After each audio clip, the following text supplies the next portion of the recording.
Assalamualaikum warahmatullahi wabarakatuh.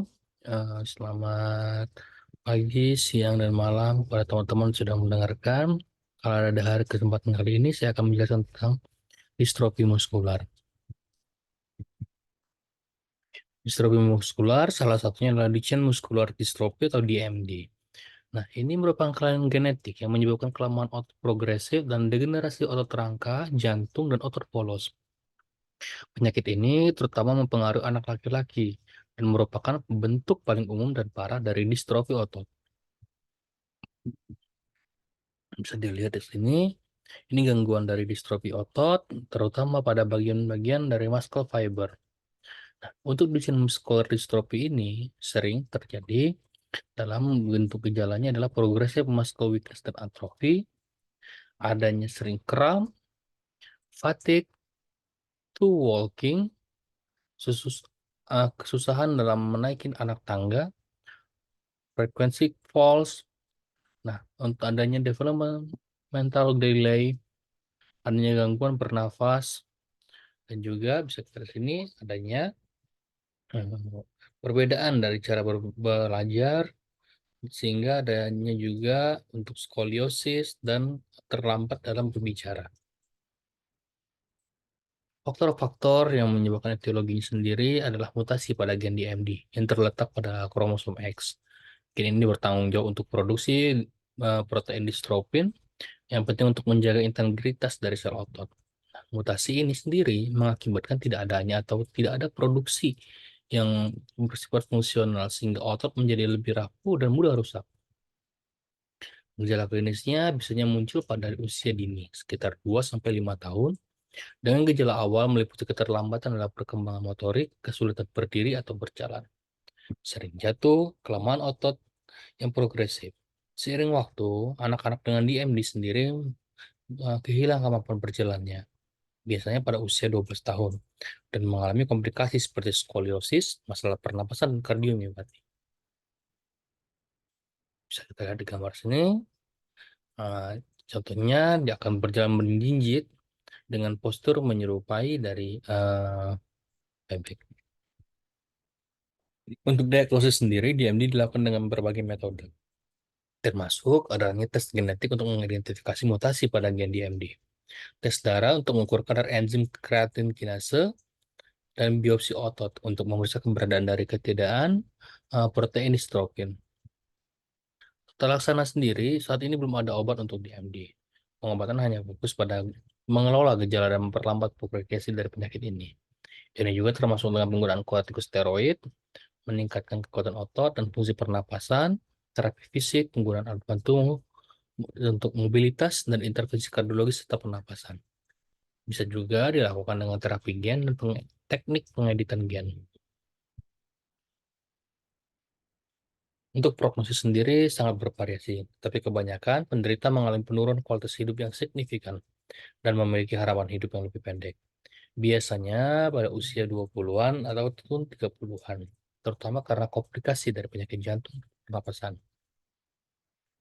Selanjutnya kita masuk ke Facius scapulohumeral muscular dystrophy atau FSHD. Ini merupakan bentuk distrofi otot yang ditandai dengan kelemahan otot progresif yang biasanya dimulai dari wajah, bahu, lengan atas.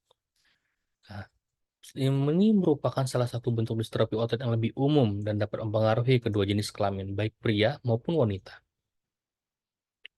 Biologinya sendiri ini disebabkan oleh perubahan genetik pada wilayah DNA yang disebut D4Z4 di kromosom 4. Mutasi ini mengakibatkan deregulasi dari gen DUX4 yang menghasilkan protein toksik yang dapat merusak otot.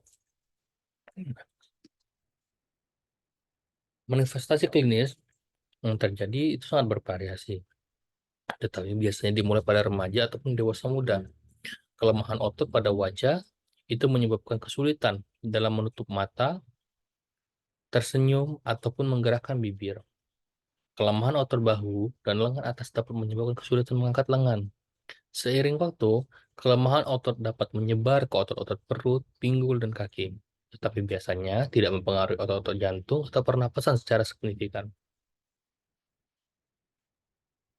Untuk diagnosis sendiri dapat dilakukan pemeriksaan fisik, riwayat keluarga, dan tes genetik untuk mengidentifikasi perubahan pada kromosom 4. Tes darah untuk mengukur kadar kreatin kinase dan biopsi otot mungkin dapat digunakan untuk mendukung diagnosis.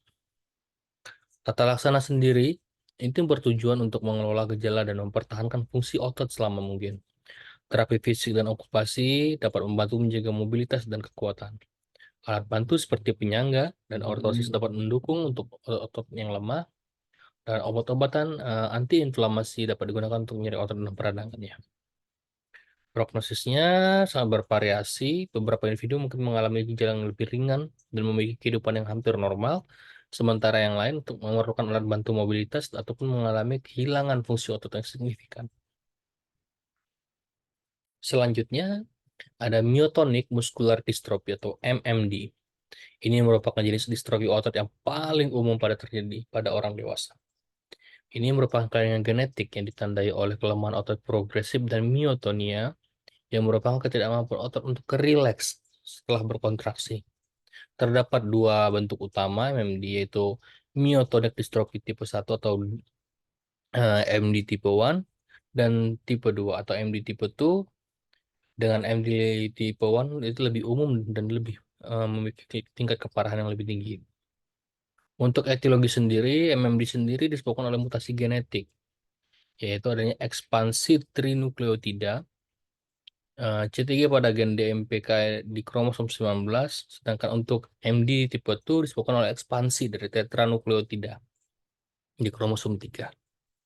Nah, kedua mutasi ini pun mengganggu fungsi normal gen yang menyebabkan berbagai masalah pada otot dan organ lain.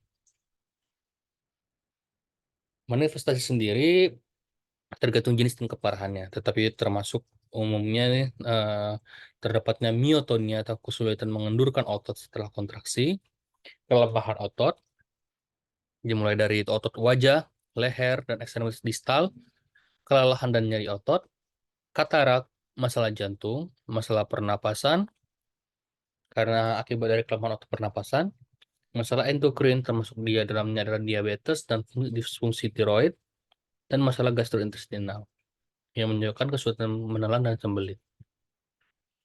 Diagnosa sendiri yang dapat dilakukan adalah pertama memeriksa fisik. Kita bisa menanyakan terlebih dahulu apakah ada evolusi gejala dan riwayat dari keluarga pasien yang menderita penyakit ini.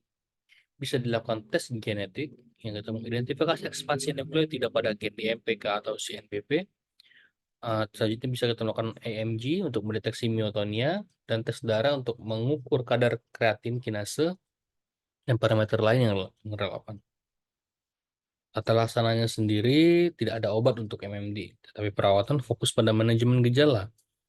Ini termasuk untuk mengurangi dari myotonia dan nyeri otot, terapi fisik untuk menjaga mobilitas dan kekuatan otot, alat bantu seperti penyangga dan ortosis, pemantauan jantung, dan perawatan untuk gangguan konduksi jantung, perawatan untuk pernapasannya, dan konsultasi gizi. Prognosisnya sendiri bervariasi. Dengan MD tipe 1 itu cenderung lebih memiliki tingkat keparahan yang lebih tinggi dengan onset gejala lebih awal dan progres yang lebih cepat. MD tipe 2 umumnya lebih ringan dan onset gejala lebih lambat. Selanjutnya adalah myotonia congenita. Adalah kelainan genetik yang disebabkan oleh myotonia, yaitu kesulitan mengendurkan otot setelah kontraksi. Penyakit ini termasuk dalam kelompok penyakit myotonik dan biasanya mulai muncul pada anak-anak. Ada dua bentuk utama dari myotonia congenita, yaitu ada Thomson disease dan Becker disease.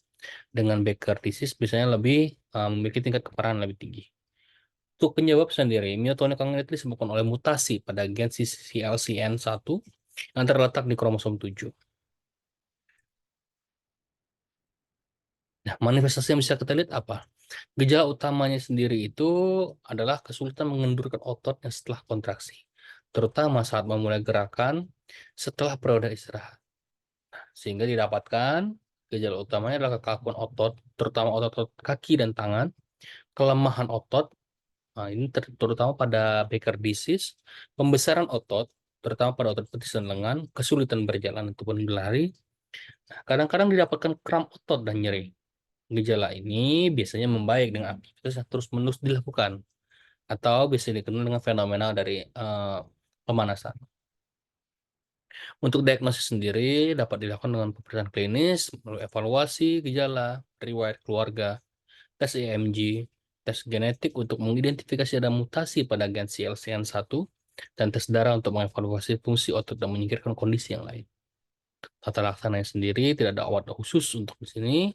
Ini lebih termasuk fokus ke manajemen gejala seperti obat-obatan yang bisa kita berikan adalah mexiletin atau carbamazepine untuk mengurangi miotonianya, terapi fisik untuk menjaga mobilitas dan kekuatan otot, pelatihan pemanasan untuk mengurangi kekakuan otot, dan konseling genetik.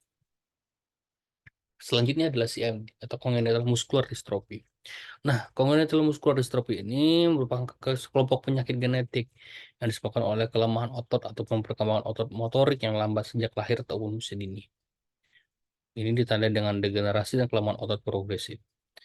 Etiologinya sendiri disebabkan oleh berbagai macam mutasi genetik. Beberapa bentuk CMD-nya adalah merosin defisien atau CMD, itu pada adanya mutasi pada gen LAMA2 untuk mengkode protein merosin.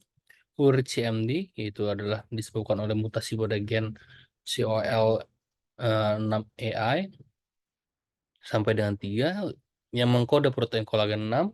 Beta myopathy CMD dengan defisiensi alpha dystroglycan. Manifestasi klinis yang bisa didapatkan adalah yang pertama adalah kelemahan otot yang terlihat sejak lahir atau dalam beberapa bulan terdapat pertama kehidupan.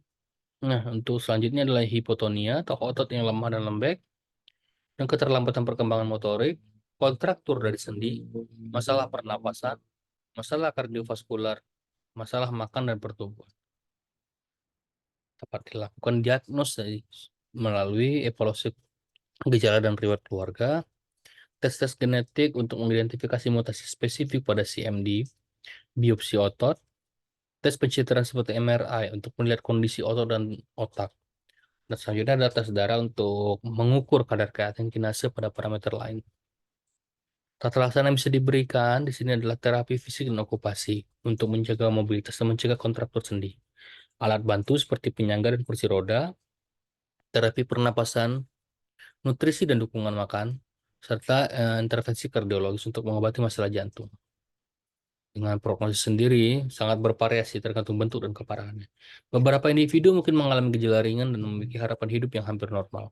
Sementara yang lain mungkin memiliki komplikasi serius yang mempengaruhi kualitas hidup dan harapan hidup. Manajemen yang tepat dapat membantu memperbaiki kualitas hidup penderita. Selanjutnya adalah congenital muscular dystrophy yaitu CMD. Tadi sudah kita jelaskan. Oke, ini beberapa pustaka yang ada bisa kita baca untuk menilai dari pembelajaran kali ini. Terima kasih. Wassalamualaikum warahmatullahi wabarakatuh.